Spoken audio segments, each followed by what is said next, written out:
Everyone thinks the Growatt SPF 3000TL LVM is just another budget inverter for light duty. But here's the thing, it can outmuscle pricier rigs in real off-grid use if you set it up right and accept its quirks.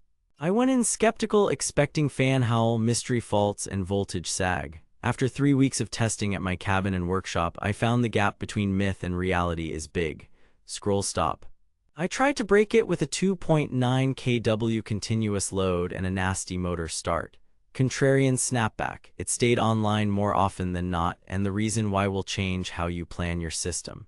Before we dive in, if you are already leaning toward it and want the best price, I dropped my affiliate link below. But hang on, because one hidden setting can make or break your results with this inverter.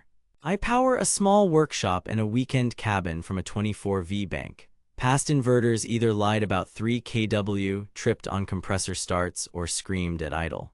One bargain unit even smoked during a stormy recharge. I needed a daily driver, pure sine, honest 3 kW, built-in solar so wiring stays clean, and generator pass-through for winters. The premium blue box felt overkill for a secondary site.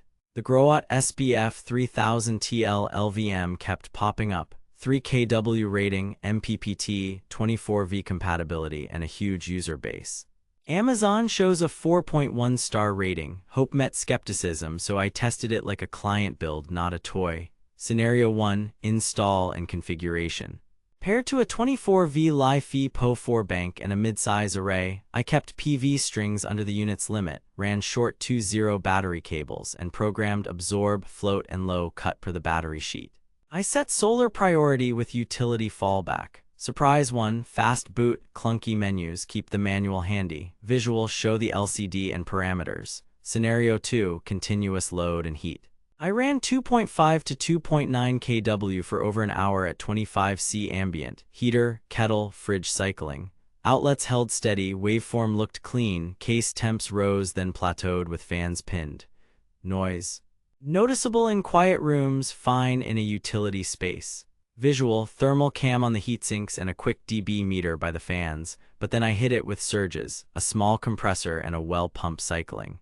It rode through fridge plus pump once, but when the compressor aligned with the kettle, it faulted, recovered, and kept going. Translation, the 3 kW is real, surge is decent, timing matters. Scenario 3. Solar harvest and tracking. On fast cloud edges, MPPT found the new point in about 2 seconds and held it without the seesaw I see on no-name boxes. Peak harvest matched conditions, and I logged about 7 kWh on a clear autumn day from roughly 2.4 kW of panels. Visual, side-by-side of array curve and MPPT tracking. Scenario 4. Charging and transfer. With generator input, transfer to bypass was quick. Laptops on a power bar stayed alive.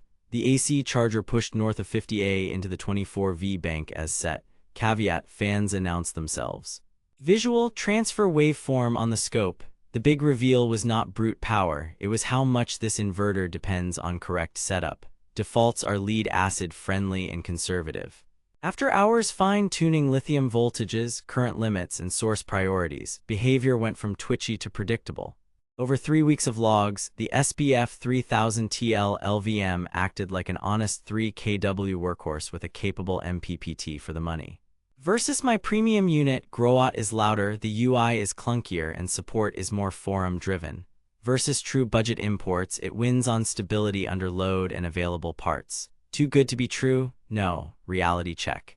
It is not grid tie, not silent, and not plug and forget. Wire it right, program it right, and mount it out of earshot, and it punches above its class. Now that you know it can deliver when tuned, the next move is timing and accessories. Stock and pricing swing with season and model refreshes. Use the link in the description for the best current price and pair it with proper cables, lugs, and breakers. Bottom line. The Growatt SPF 3000TL LVM is a strong mid-budget off-grid inverter charger for 24V systems if you value capability over silence. Buy it for cabins, small workshops, or backup circuits where 3 kW and built-in solar simplify the build. Skip it if you need whisper quiet living room power, zero config lithium support, or grid tie export. For practical off-gridders, it is the honest 3 kW that rewards good setup. Set it right, mount it right, and let it work.